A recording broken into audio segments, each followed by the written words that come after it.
Hi, I'm Kyle Kinsley. I'm with Zuffalo Real Estate. So today I wanted to talk about like the escrow process.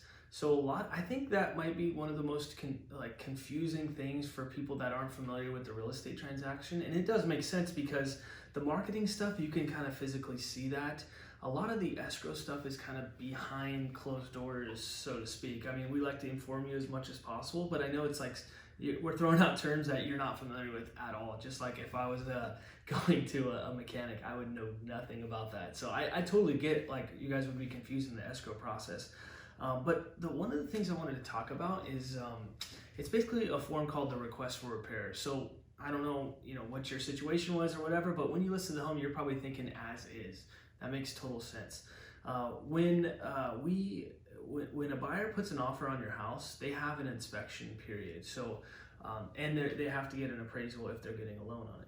So when they get the inspection, obviously, you're going to tell them as much information you know about the house, but some of the stuff you might have missed or you don't know about, like termites or something like that.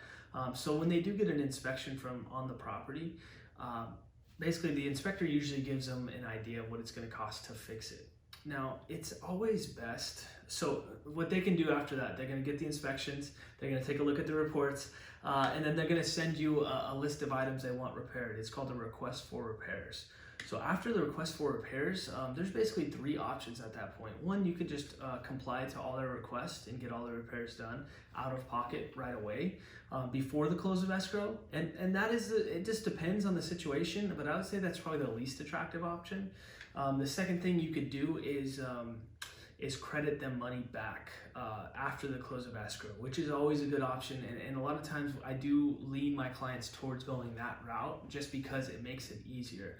I don't like to agree to repairs and then start ripping open stuff and realizing that it's double the cost of the actual repair.